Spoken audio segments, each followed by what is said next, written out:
sa disadvantage of being an OFW. So yung first dito, syempre malayo sa pamilya.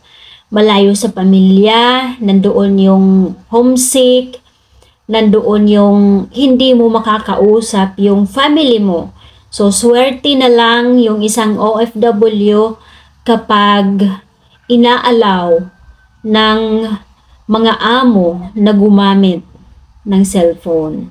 Swerte na lang kung pwedeng makatawag sa Pilipinas noong isang kababayan natin na nasa ibang bansa. So, paswerte-swerte lang talaga.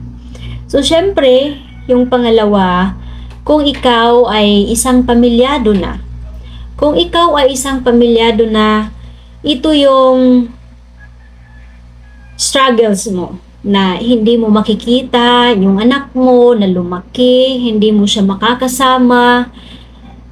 Siyempre, kung ikaw ay isang ina, napakahirap iwan ng isang anak sa ibang tao. Tapos ikaw na nasa abroad, inaalagaan mo yung anak ng ibang tao. Napakahirap sa isang ina na iwan ang isang anak na maliit pa ng dahil lang sa pera. 'Di ba? Kung meron lang pera, bakit aalis pa? Yung pangatlo, hindi mo tuturuan ng maayos ang iyong anak. 'Di ba kadalasan sa mga kababayan natin na mga OFW, yung mga anak nila hindi natuturuan kung paano palakihin ng maayos yung mga anak. Lalong-lalo na kapag yung bata ay naiwan sa ibang tao, tapos yung naiwan ay hindi rin marunong mag-alaga ng isang bata, ay napakalaking disadvantage ito sa isang bata na lumaki na walang naggabay ng maayos. Kaya minsan, yung mga bata na maliit pa sila, tapos umalis yung kanilang mga magulang na maliliit pa sila, halos hindi na nila nakikilala yung tunay na pamilya nila, yung tunay na magulang. So, yung nakikilala na lang ng mga bata ay yung lola, yung tita, yung tito, o yung kapatid. Pero yung tunay na magulang, hindi nakikilala. Dahil maliit pa sila, iniwan na sila. Diba? Napakahirap sa isang tao na iwan ng isang anak, na pwede nating sabihin na ipinagpalit sa pera.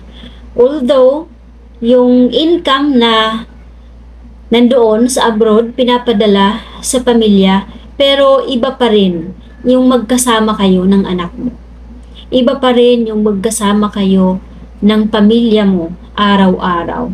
Dahil bawat galaw ng anak mo, bawat desisyon ng pamilya mo, alam mo at nakikita mo. Nakikita mo yung mali at kung ano yung tama. Nakikita mo kung saan yung part ng mga pagkakamali niya na pwede mo sana ituwid. Ngunit paano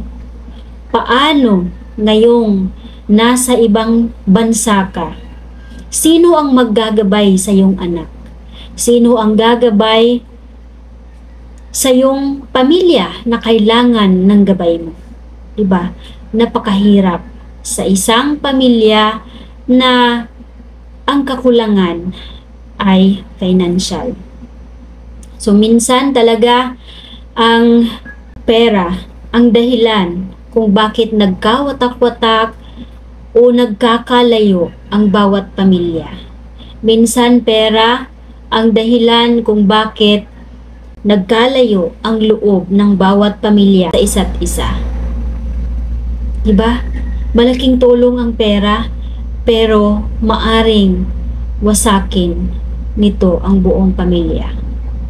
Pero kung wala ka ring pera, wawasakin rin ang buong pamilya.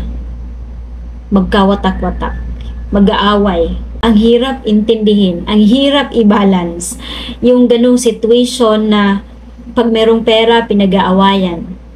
Pag wala namang pera, nag-aaway. So, hindi mo maintindihan kung ano yung mga dapat gawin sa buhay. Nasa bawat tao kung paano natin i-handle yung mga situation, yung mga struggles, kung paano natin i-balance yung mga pangyayari sa buhay natin na disadvantage. Yung malayo sa pamilya, hindi makitang lumaki ang anak, yung iba nga namamatayan sa Pilipinas pero hindi napapayagan ng amo na umuwi. Diba? Hindi napapayagan ng employer umuwi. Naranasan ko noong namatay yung dalawa kong family member. Yun yung una, grandmother ko, at pangalawa, yung grandfather ko.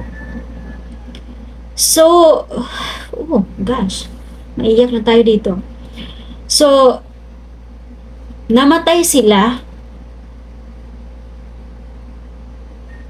nang wala ako sa Pilipinas. So, ang nangyari, grabe,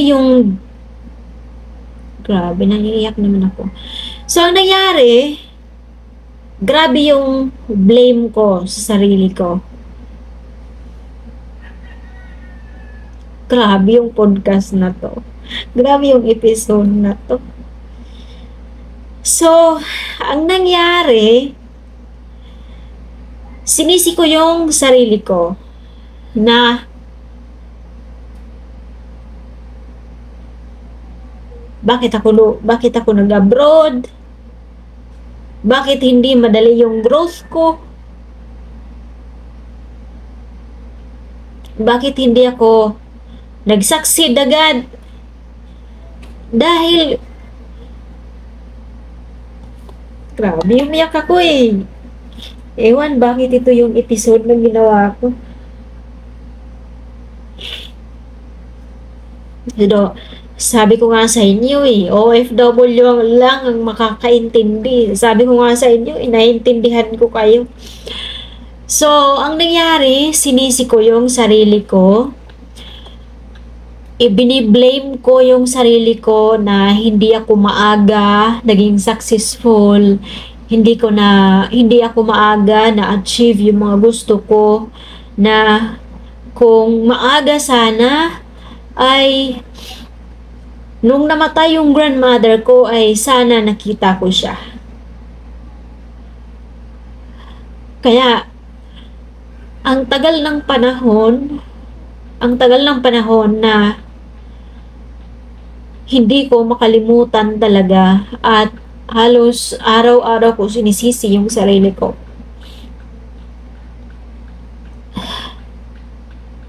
Na sana hindi ako umalis. Hindi sana nakita ko yung grandmother ko na namatay. Diba? Naghirap.